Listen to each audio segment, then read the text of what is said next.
Welcome to our Government and Smart Cities Interplay session. With me, I have the pleasure of having Shamir Tahar, Global Chief Strategy Officer at Akbits Technology, Ajit Shabib, Founder and CEO of Secra, and Jose Graça, Chairman and CEO of Bismosi Corp. I follow with great interest the appointment of a Chief Digital Officer for London. It seems a preeminent role, but many cities still don't have a CDO or a digital transformation team.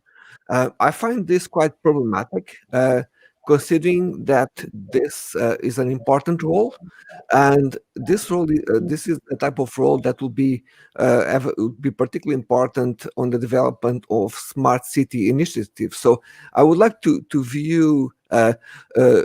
know the views of my of the guests on this panel about what they think about the importance of a chief digital officer in the context of government and smart cities initiatives. And I could start with you, Jose. Well, to be honest with you, the way I look at it is that you need to have a team, right? So one individual by itself doesn't get far away, even if it's a chief digital officer. And more, what you see is that let's put it like this: chief technology officers, or chief information officers, or chief data officers, whatever you want to name it, they become more and more common. And it's also quite common in organizations today to find more than one tech guy in the officers' roles, like, for example, CTO, CDO, and even a CIO and a chief information security officer. So in essence, we're all part of a team, and the team is going to make it happen. Yeah, absolutely, Jose. We've seen, like you said, we've seen roles of CIO and CTO in smart cities, right? And CDO is really basically an addition to that, what you call as a government's digital leadership team. And with everything that's happening today, the spurt of information being disseminated through different media, social media, email, etc. Even AI has literally found its way disguising as what we call as a chatbot. So CDO's role is even more important today to convert all those conventional operations to digitized systems. Now, I think CDO is not really a replacement to a CIO. That it's basically someone who is basically a link between this, what we call as a digital leadership team and cities, with everyone from, say, the city planning council to all the departments and governments, right? So I think they play a very critical role. And I think not having one at this time is definitely going to be hindering the growth of a smart city in itself. We've been working with smart cities like in different cities of, like, say, Coburn in Australia and a few others as well. And we've seen that public-private partnership really work well, right? So I think not having a CDO could be quite detrimental. It's, like I said, it's really a link between that digital team of CTO, CIO, and departments across the board, which is literally critical in executing those smart city initiatives. Yeah. Yeah, Please go ahead. I definitely agree with you, gentlemen. But the role itself, like Antonio, I want to say, it is very new. It is, digital transformation. What is his roles, actually? What he need to do? What his background of the CTO will be? Do he have to have an IT background? Do he have to have a digital background, marketing background? What kind of background if you want to decide for CDO, actually? Because when we're talking, we always talk about digital transformation, and what it is, if you define it really for smart cities. So that you define it for smart cities, it's a mix of everything. As a background for CDO, you need to have like very solid, my opinion, very solid IT, very solid strategic background, and in the same time, you need to have also some know-how about cybersecurity, because it's very important, and the vision where they want to do the application, they want to put the AI systems, the IoT system they want to develop. Therefore, as Jose say, I agree 100% that you need to have the team, because one man, he cannot do it. And the same decision what has happened for London. I believe he stopped like the entire program. It was some rumor or some in the news it came out that he stopped the entire program actually for digitalization. For one, he had the power to stop it at that time. And therefore, I agree 100% with Shamer and Jose that you need the team around him. You need the multiple discipline around the CDO in order really to exceed his and execute his job properly. Absolutely. Just to add on to that point, the role of the CDO really varies from city to city. In some cases, they could be like advocates and agents of change, like you said. Some literally fill purely roles of, coordinating to ensure that, all these complicated digital infrastructure projects get completed.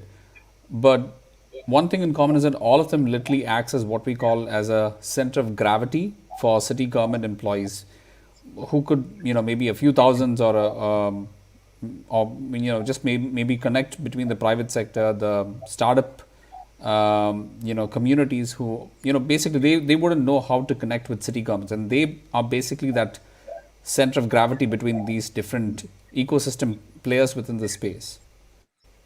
Sure. Sure. So moving forward to a topic that is very close to my heart, I was really I was recently talking with a city official that works in this space of transformation, and he was telling me that the architects that work with him are sometimes more interested in winning a design or a smart city award, while he's trying to mitigate, for example, that a visually impaired person might get injured in result of the changes that they are implementing within the city. So how can we build smart cities that consider inclusion by default? We know that in many countries, aging populations are quite preeminent, but considering that many smart cities result from public investment, how can we make sure that with smart cities also consider the need for the inclusion and mobility of people with disabilities and the elderly? So I have a very specific view on that, especially because I've been following NEOM, which will be the what they say the next smart city, one of the probably the biggest smart city in the world, which is built in Saudi Arabia right now, and they say it's like 30 times the size of New York, so it's quite big.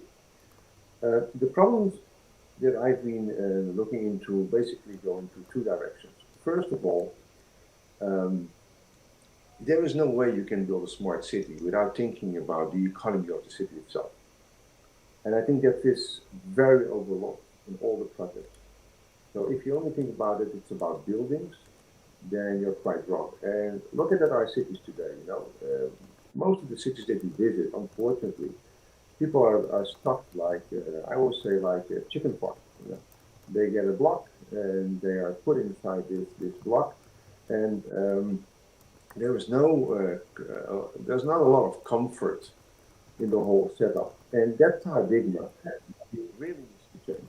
It's not about how the building looks from the outside. It's also about how the building works from the inside.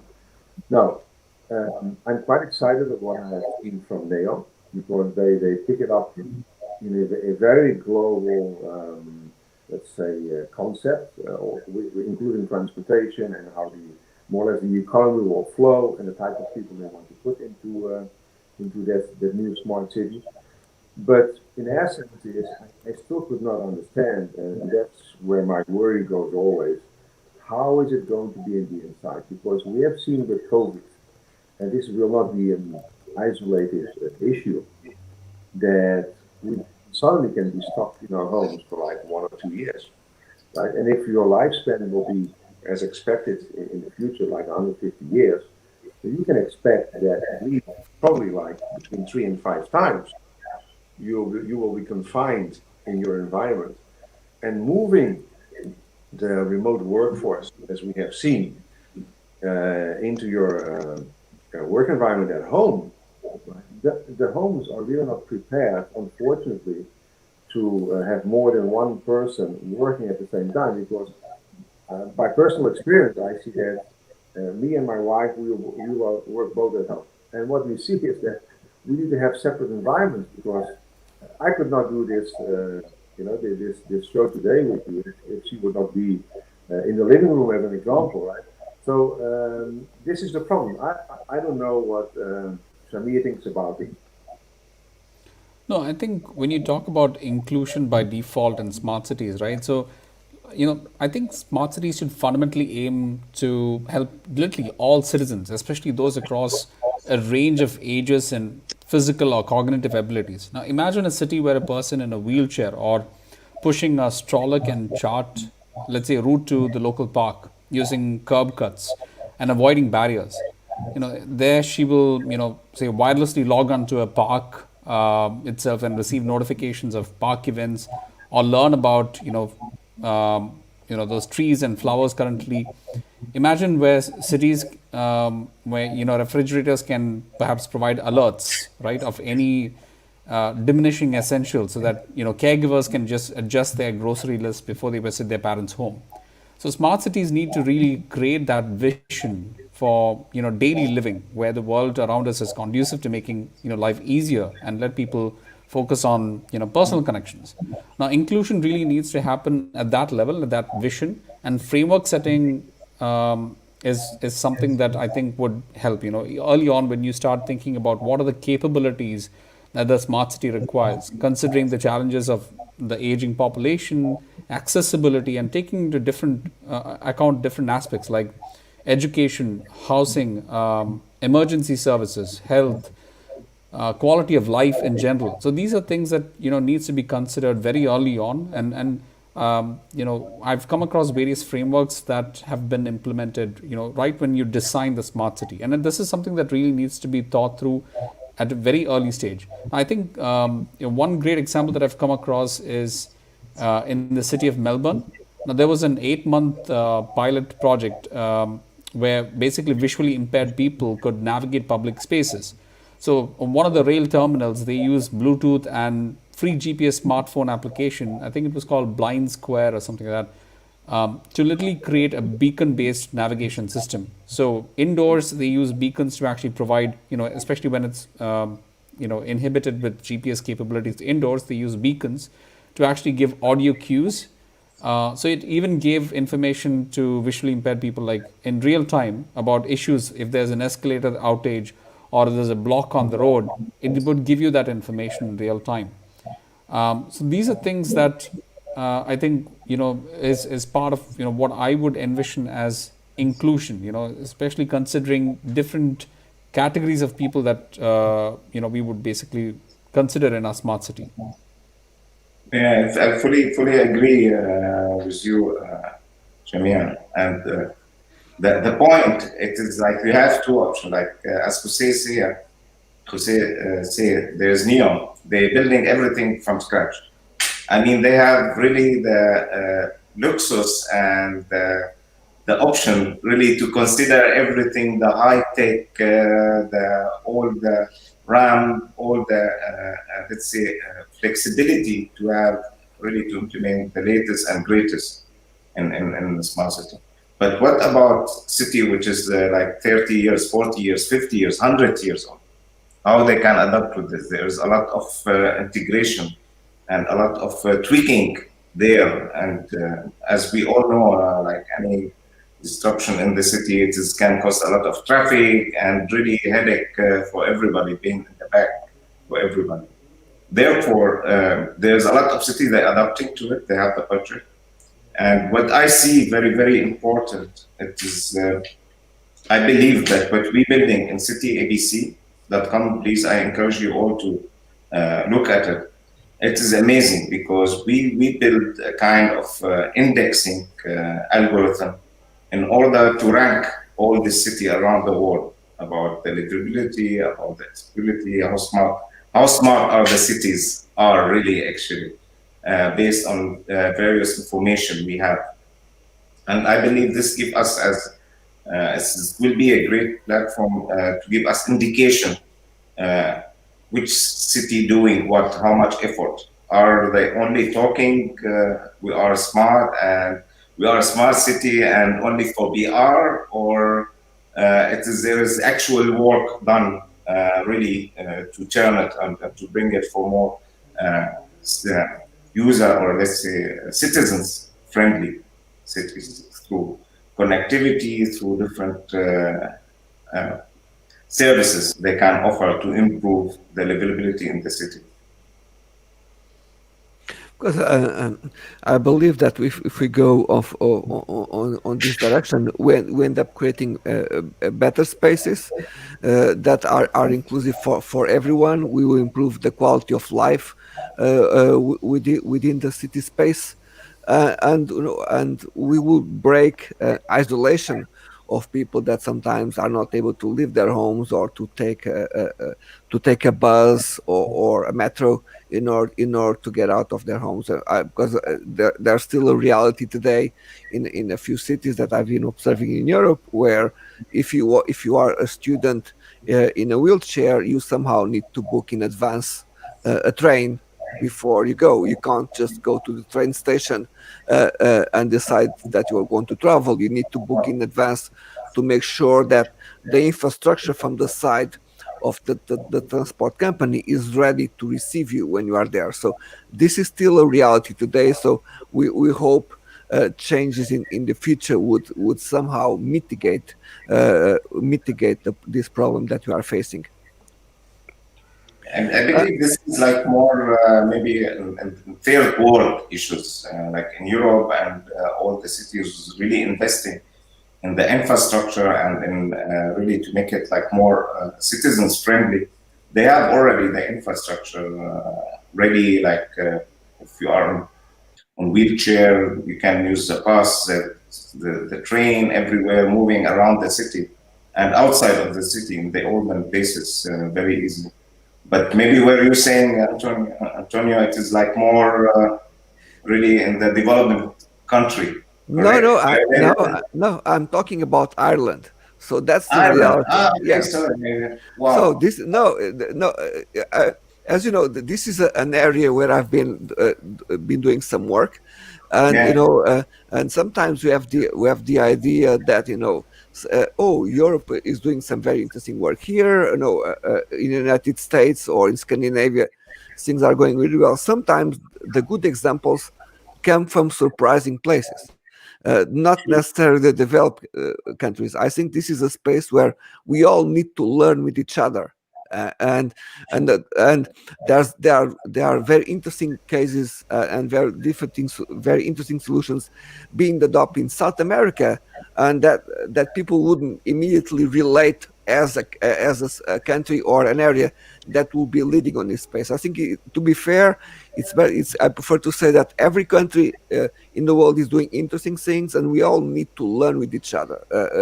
And I found particularly interesting that we are having this conversation here today, because this is a type of conversation that usually happen in niche conversations. So an event that dedicated to people with disabilities would be talking about this event, about the topic that we are talking here today. This will be the topic that will be discussed as a technology event like the one that we are having here. So it's very good. It's particularly interesting that we are having this conversation and highlighting how important it is, considering that we are building smart cities. A lot of investment is being made, and this is particularly important that we consider the needs of all citizens. So, moving to the topic of 5G, that is a kind of a buzz all over the world. If I go to Twitter, if I go to LinkedIn, if I go to Facebook, 5G is everywhere. It's following us wherever we go.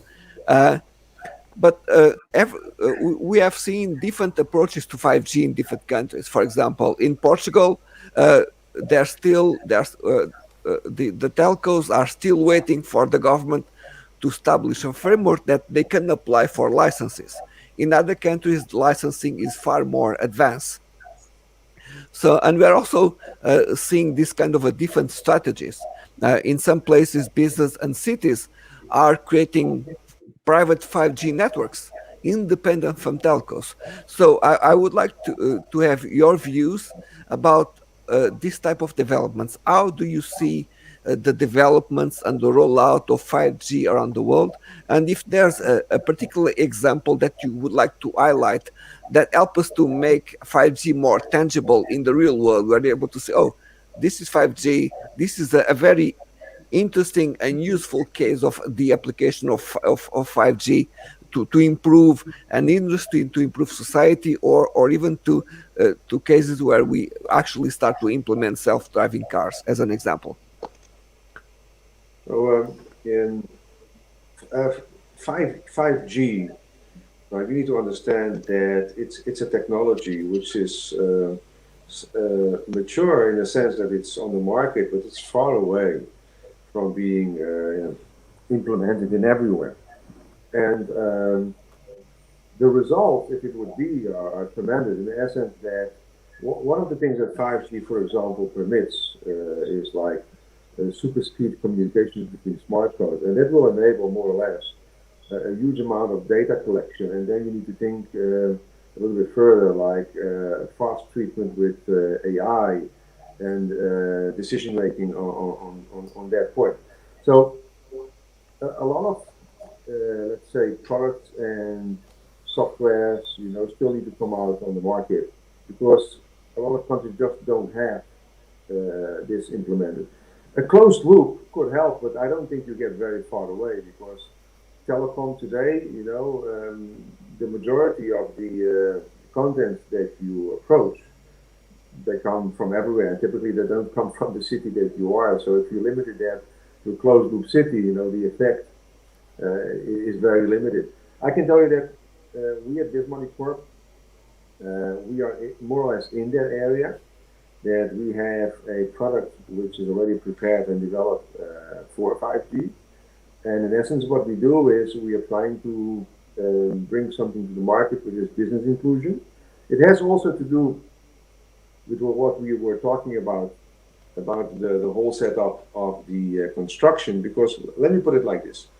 There is no way our lives will change drastically if we don't tackle let's say the comfort of the citizens itself, that they have stability in their income, that they are happy in the housing that they are happy in the environment that they live, like the city, but also that they feel comfortable and secure in the whole landscape in the country that they live in. So it's an add-on, right?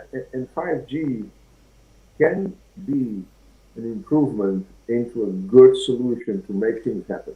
But it's definitely not the last solution, and it's far away from being implemented in, let's say, everywhere, far away. Maybe Agiat has a different view on that, or maybe he agrees. Yes, I agree with you, actually. I live, as you all know, here in UAE, and here is kind of country like, to be honest with you, I have been waiting for my iPhone 12 to come out because of the 5G. And I put it, and I went yesterday a little bit driving around just to see really how true it is. First of all, I can be honest with you, I will tell you that I've been very disappointed with the speed. I was like that, not wow, extremely fast. For the application I need, it's okay, but the coverage is excellent. I enjoyed the speed. It was much better. There's a different, but if you see it, how this is from a personal view. Now, from the business objective and business application, I believe it will be a game changer. Like as Antonio said, that there's a lot of government, they're implementing their own network for 5G, and I can give you many use cases how they can apply and implement the private 5G really, to enhance the services, to enhance security. I'm talking about like really physical security through communication, through video streaming, live video streaming. you can really use it for multiple applications, live access for remote monitoring. As example, we do in one of the company. I'm one of the co-founder out in California. We are very, very, very strong in telerobotic. And now the 5G, really whatever the team now in California doing as a testing and everything, this will change the entire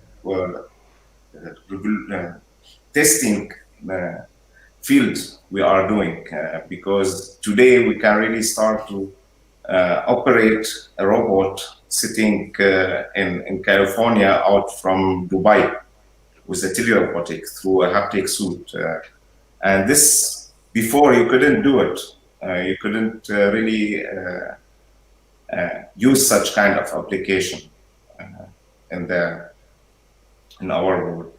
Therefore, I'm very, very happy and excited for the possibility what 5G can give us, and the application, the different application we can utilize it, and really saving life, whatever in healthcare, security, and government application, really to apply it to save life in utilizing 5G.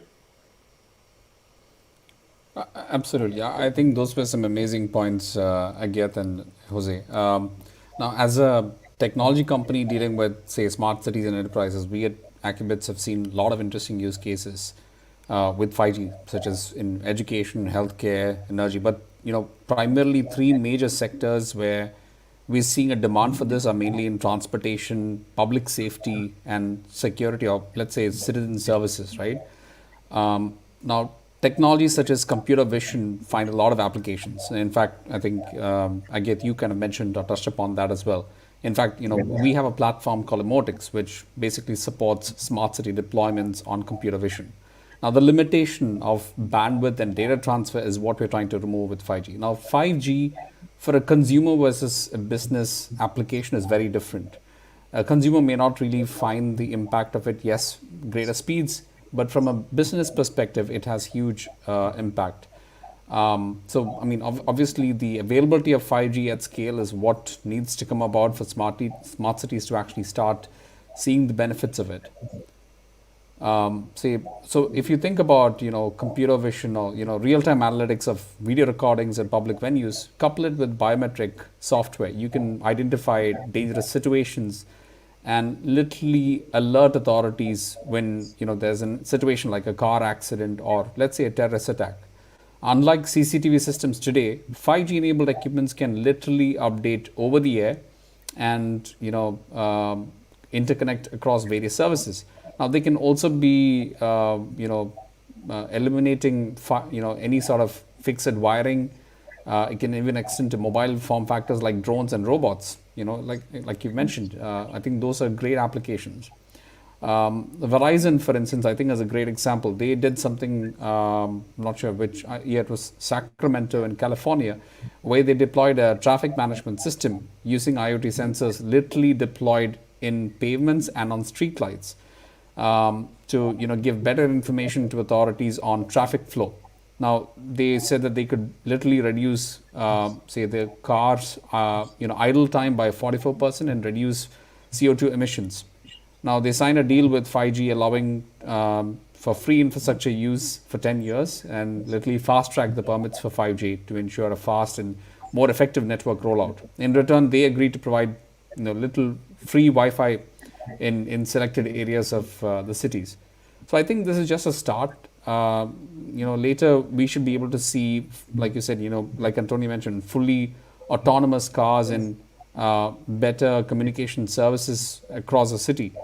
In fact, here, just at GITEX this year and last year also, we've been seeing telecom operators like Etisalat showcase autonomous flying taxis using remotely controlled systems using 5G. So I think there's still a level of maturity that needs to come about. We're just at its very nascent stages. Yeah, I was at GTEx last year and at CES. Who were in different years, but it was in a very close timeline. And two tech events that suddenly almost became car shows. No, suddenly cars are taking over, and at CES there were cars all over the place. There was helicopters, small helicopters, robots. So in the past, people will go there to see the latest smartphone or the latest gadget, and now they become, people go there to see this new cars, helicopters, robots that are moving around. So it's a very interesting development. But one of the things that I think it relates with what you guys are saying is the data. All this technology. Uh, we will see a shift in where the data is going to be processed. So we would. Do you expect a grow in terms of edge computing, where the data will be more processed on the edge instead of the cloud? So do you see is that in the future we're observing a massive growth in terms of cloud computing, but do you see a kind of a 50% edge, 50% cloud, or do you see edge becoming preeminent in terms of data place where the data is going to be processed? Yeah, Yeah, go please, ahead. no, please, you start. Oh, so let me put it like this. I think we are far away from having smartphones that can process real big amounts of data. Obviously, a lot of this data is already processed by the smartphone itself because some minor executions, right, that are not so important, you can process it internally and then you shift it over to the cloud. But there is no way you can do artificial intelligence within smartphones, not even with 5G. I think for at least a few years. And the big breakthrough, in essence, for artificial intelligence is quantum computing. And we are not so far away from that. It's for military purposes, definitely there are for a long time already in place, but nobody talks about it. But for consumer deployment, we are far away. But it would not surprise me if we would be able to get the first prototypes. Like I remember always the Mac, right? The first Mac, the first Apple when it came out. And so it would not surprise me that in 5 years we would be able to see maybe the first computers coming on the market. And if that happens, then definitely your smartphone will get enhanced in such a way that your smartphone has huge computer power compared to even what you have in the data center today in a very small device. And that's a different story. Then the hedge, what you are talking about, definitely will come in place. Yeah, and I need to add to this, say a little bit disagree with you with the edge because I believe this would really be again a game changer for a lot of applications. And I'm talking about this out of experience. Again, at Telebionics in California, the company I'm one of the co-founder. We have a brilliant people, and they started with very interesting use case. I can talk about it briefly now. How to utilize the edge computing, the power of the edge, the AI, and the power of the 5G combined together by the face recognition. As you know, it is big issues in around the world, the face recognition about privacy and all these things. But there's a crime you need to fight also, and the government, they need really to implement face recognition everywhere. What we did at the edge, really at the camera, where we can have the face recognition from, let's say, assume wanted people, criminal, okay? And this will be processed really at the edge without to send all the people data and interfere in their privacy. And only the relevant information will be sent back to the central location. And this will be a game changer also in the privacy of data, privacy the citizens. Other application, I see it in edge also now in security. Like there's a lot of application where you can really have your anti-malware or anti-virus really sitting at your mobile, your endpoint, and learn all this algorithm, what you need to learn, and send back to the central brain, back the learned data. And this can be only possible really through the connectivity, through the IoT distributed around the different city, different location, and through the power of computing, we getting every day more powerful now. Now the new mobile phone, they are as fast as a laptop or a computer actually 5 years ago. Yeah. With all new chips. Absolutely. And therefore, I believe edge really will help a lot our society to improve, and security also to improve, and hopefully also the privacy of the citizens to be improved also, not to get everything shared everywhere. This is how I see it. I don't know, Shamir, you are. Yeah, no, I second that as well, Agyat. We've been working in similar spaces as well, right? So I think there is a huge demand for edge compute, especially because not all projects are greenfield, right? So when you got to retrofit IoT devices and have issues in having a fixed wiring, you can only look at an edge compute device, and the ability to literally have basic analytics run on the device and just send the metadata or analyzed information onto the server literally saves a lot of bandwidth requirements as well. So there's a huge cost savings. I mean, we don't need to talk about the benefits of edge compute, but think about smart metering applications for smart grids and other solutions as well. So even computer vision based solutions have huge implications. Now we are one of the partners with Intel AI Builder program, and our solution is actually scaled on a CPU-based architecture. So we are able to compute most of the things on edge, and which makes it highly scalable as well. So I think with 5G and edge compute, we should probably be seeing a big paradigm shift in the way or adoption of some of these applications as well. The only prohibitive factor right now is the cost of some of these edge devices. And with Moore's law, we should expect that to actually come down as we go into the future. Yeah. And Antonio, I have a question now at you. Actually, you are too much involved in smart city and big project around the world, and with Atos, I believe. How you see it? What is your point of view of utilizing the 5G, the edge computing?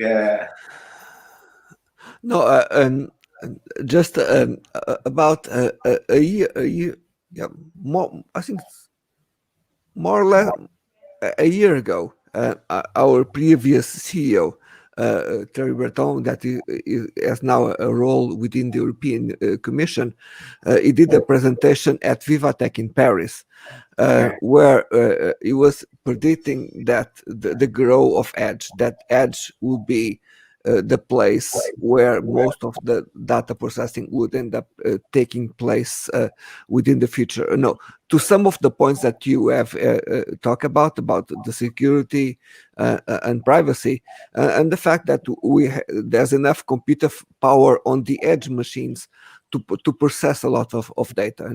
It could be a factory, a large factory where edge machines could manage do all the AI for that, and then do synchronizations with the cloud at specific periods of the day.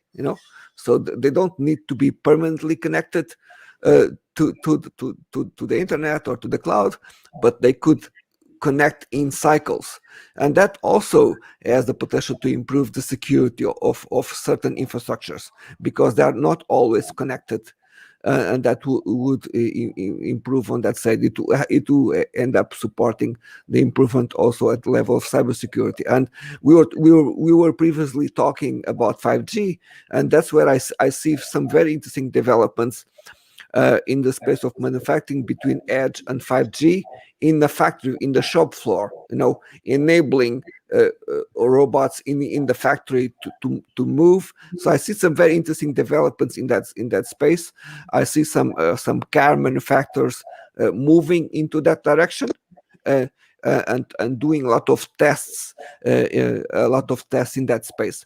Saying that, I also have seen cases where people talking implemented 5G, but 5G can be replaced by traditional radio, radio waves. So sometimes you don't always need 5G.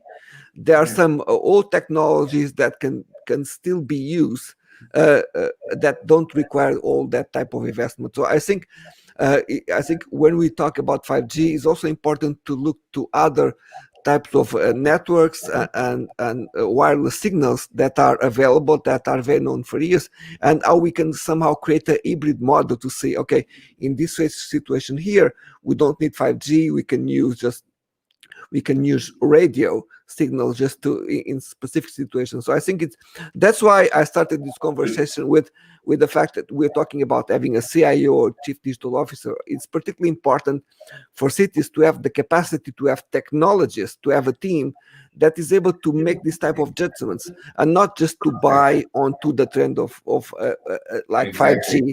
No, for the hype. Yeah.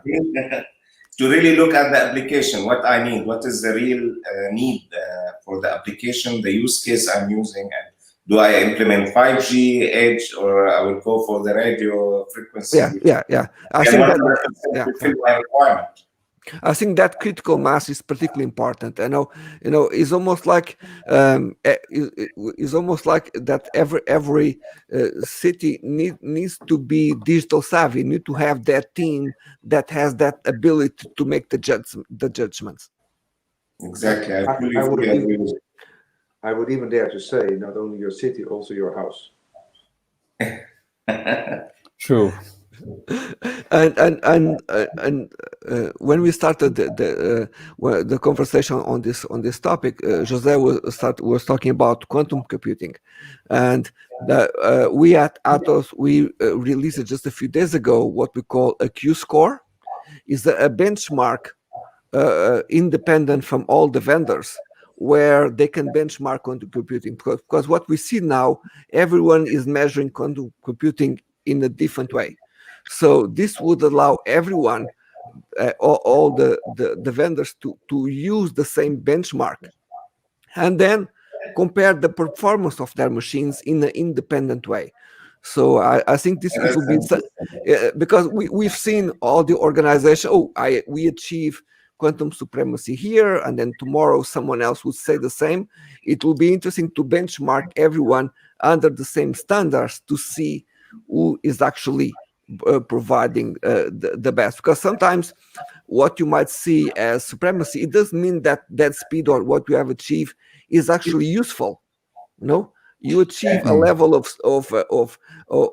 supremacy or data processing that can be useful in some cases, but we need to look at the reality of implementation of quantum, and this is what Q-score wants to aim. And don't you think that machine learning chips that are coming now on the market are a big step forward in the whole quantum computing process? I think they are, and I think we've seen some very interesting developments from NVIDIA. That can be really very,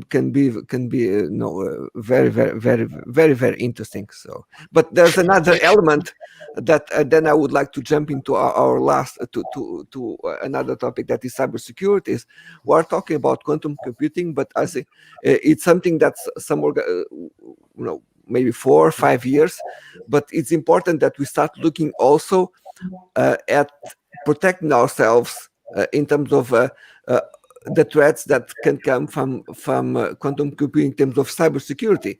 How can we protect our existing assets from the quantum computing processing, because if quantum computing is out there, we need to rethink cybersecurity as well. Maybe I'll pick up here, because it's a topic that I really love. So let me put it like this: we really don't know at this stage, right, what will be the full impact of everything. We just have predictions and views of what is going to happen, and we know that quantum computing, the processing power, because quantum computing especially is good in executing a huge volume of data. A lot of people don't understand that traditional computers still have a place, even if we have quantum computing, because traditional computers do something that quantum computers are not so good in, like small executions, right? So, and this is something that the public in general doesn't understand. But it's true that the security protocols, because it's so massive in the execution, that can be cracked like in a snap. And the only way we can ever solve this is basically having security protocols on quantum computing itself, because there is no other way you can protect yourself with a traditional environment, at least not today. Maybe we need to go to some hardware, which is like firm, but even then, it's we need to see if that is for real.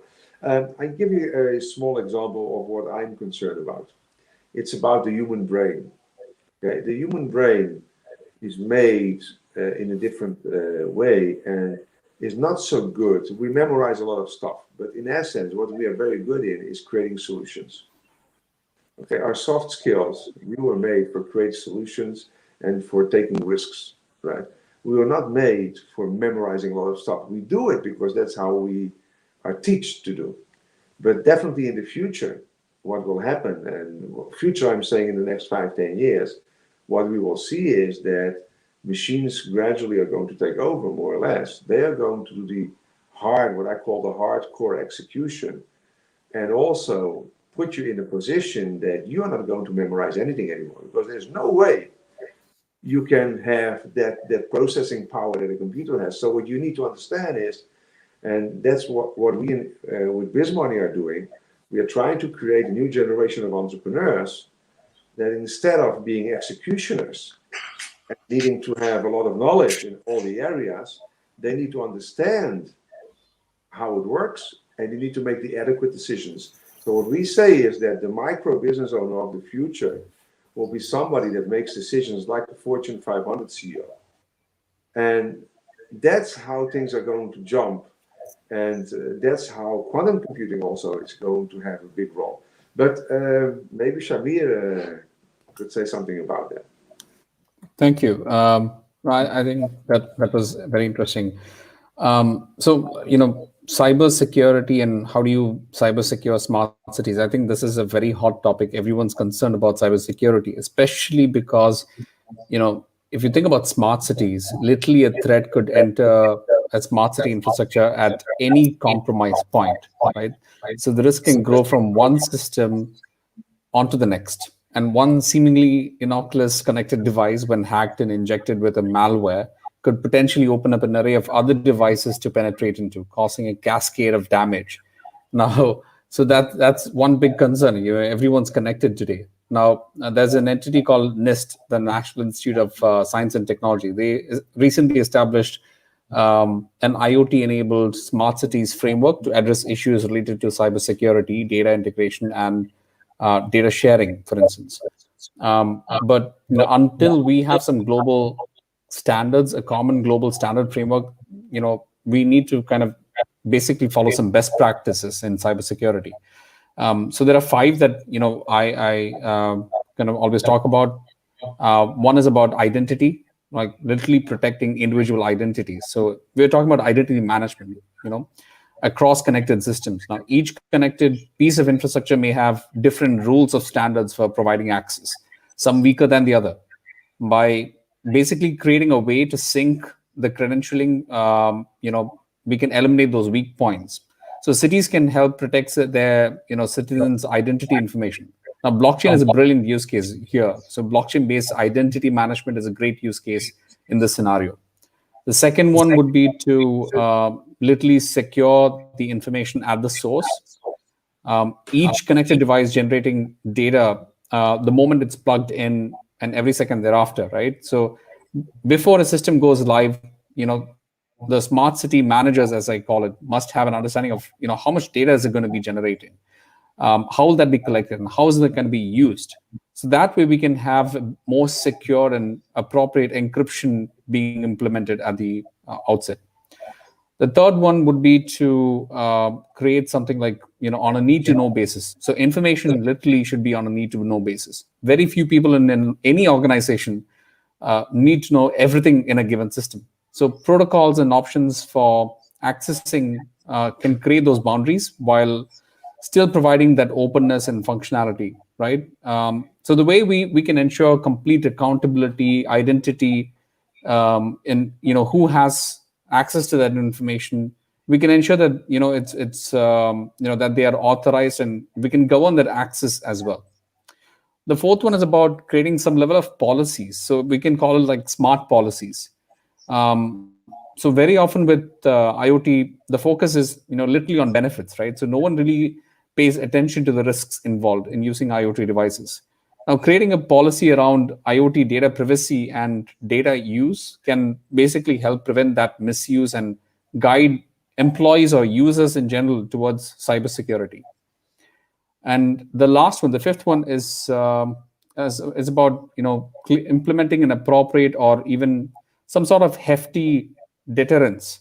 Now we're living in a new world. There's a lot of data being shared, so there should be some repercussions for cybercrime.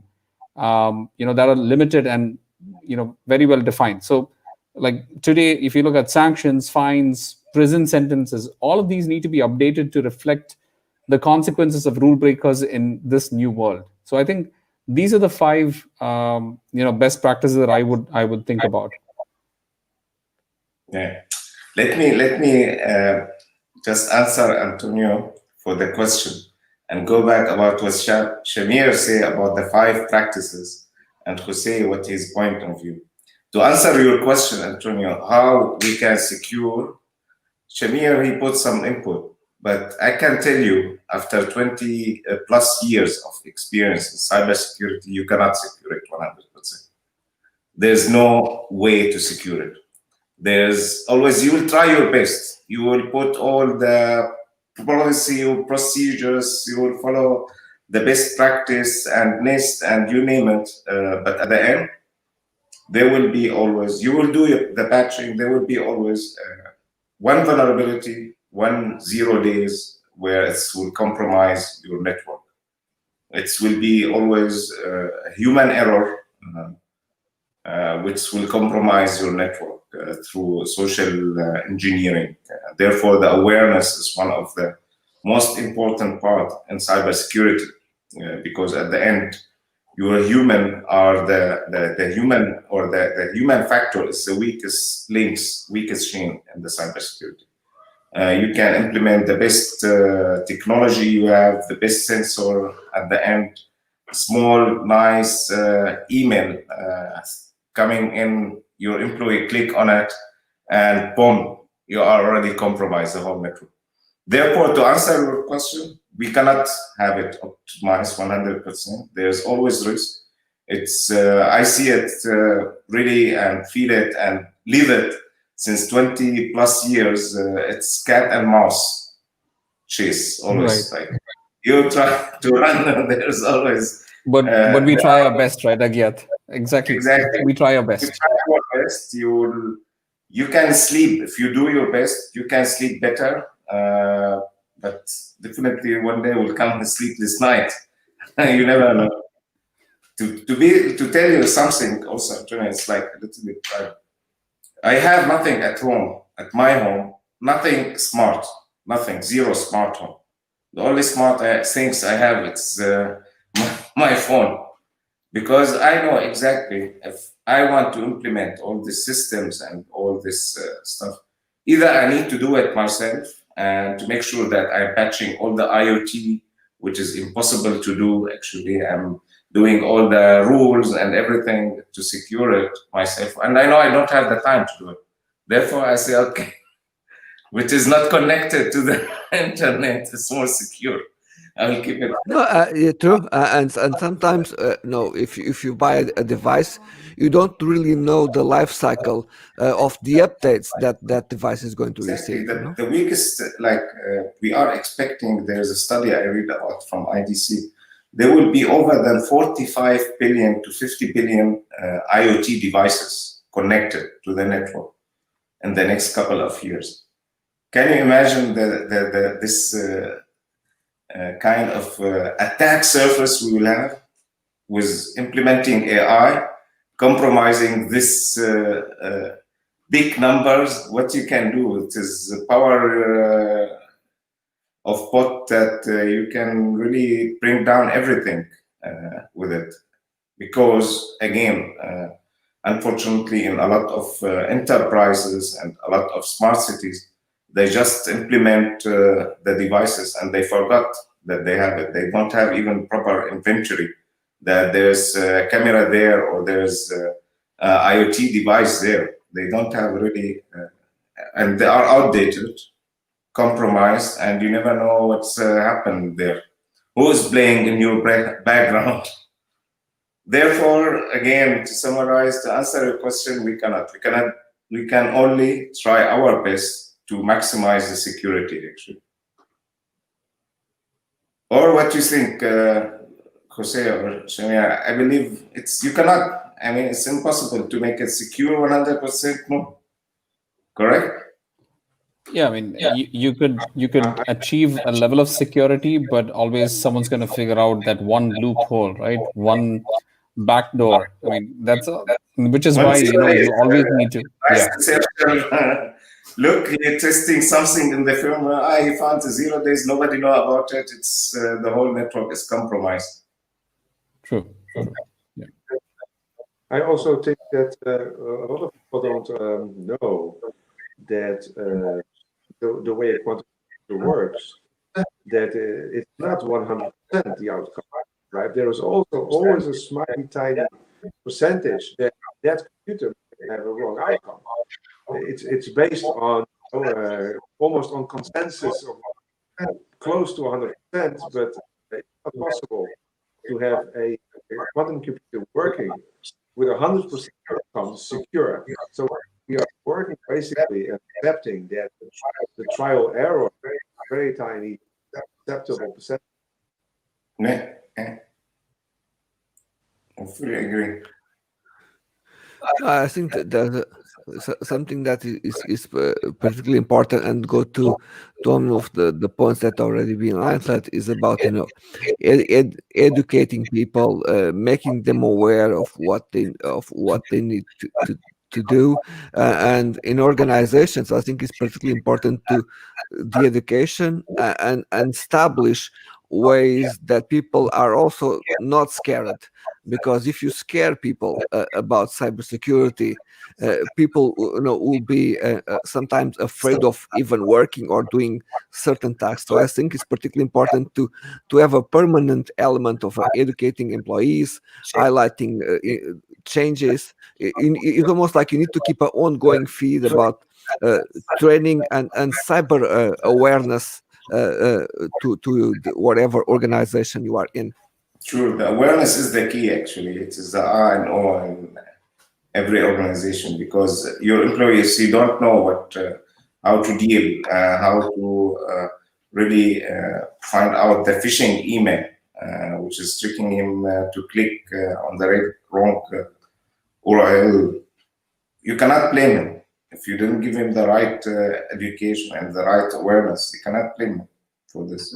And every day you have a new employee, a new partner, someone else new that needs to onboard you. So I find something very interesting that Siemens did a few years ago, where they were able to bring together a set of partners and customers, and they created a cyber trust, where all these companies, they agree on a certain terms that they need to do in their organizations to create a kind of a cyber trust. I think this is a very interesting area where organization need to create a kind of ecosystem of trust between themselves.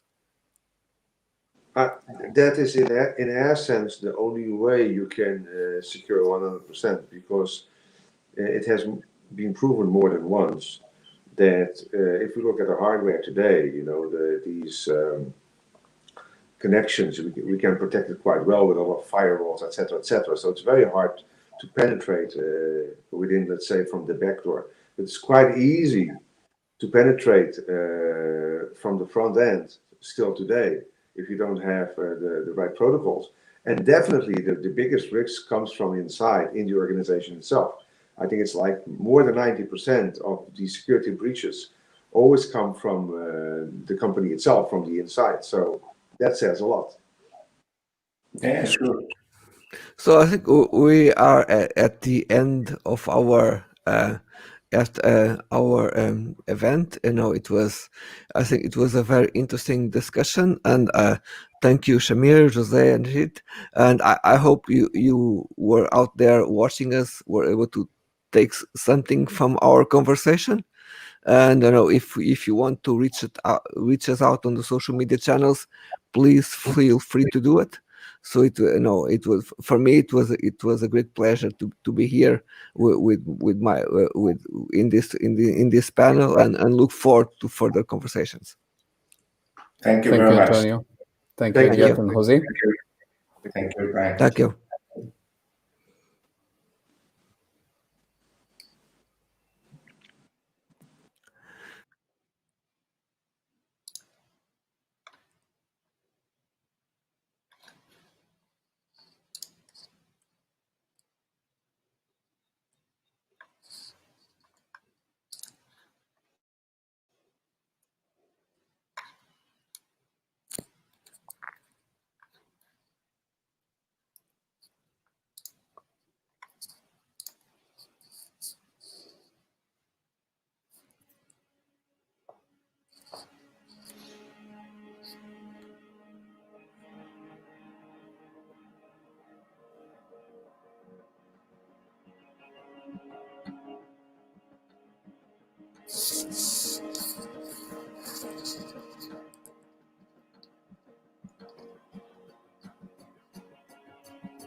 Hello.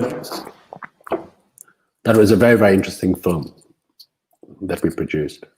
Really, really very ominous in terms of looking at what governments, businesses, and people need to do in order to embrace the fourth industrial revolution, in particular with technology. We just heard a very interesting discussion on cybersecurity, in particular with IoT devices. The key takeaway from that is that the footprint of all the devices out there gets so large, the footprint is so large that at the end of the day, there will always be cybersecurity attacks. And therefore we all need to be very aware of that going forward.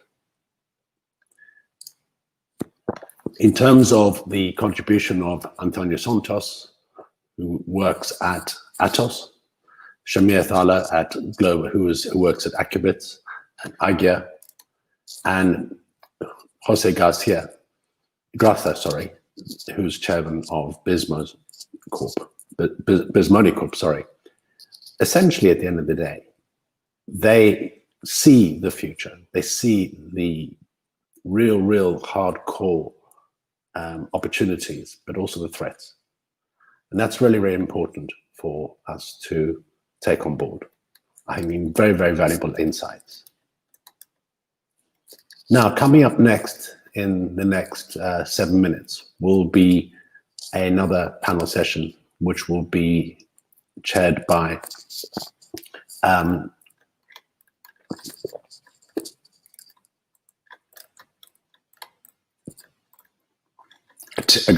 panel will be a great team of people. We have Peter Chun, who's the president of World Smart Cities Forum, Jar Bokas, who's a global keynote speaker and really focuses on mobile devices, your smartwatch and your mobile, all the mobility technology that is wearable at the end of the day. We got Professor Yu Chong, who's the Associated Dean of and International Chair of Business and Analytics.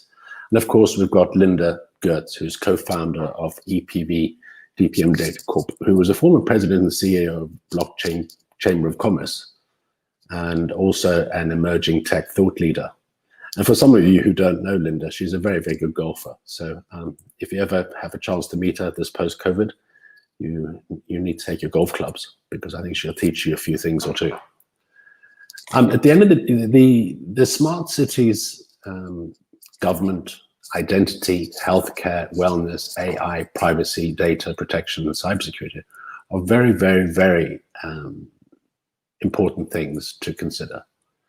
If smart governments do implement identity, they have to be very careful and understand is that who owns that data?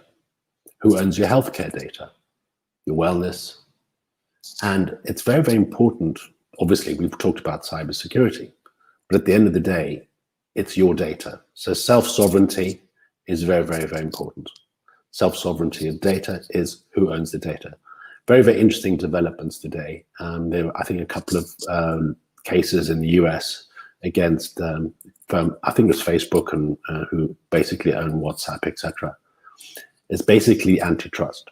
It's essentially that their footprint is so huge that they are now, as we all know, beginning to have an impact on society, and essentially using AI to effectively tribalize or bifurcate society into various groups, and actually making change.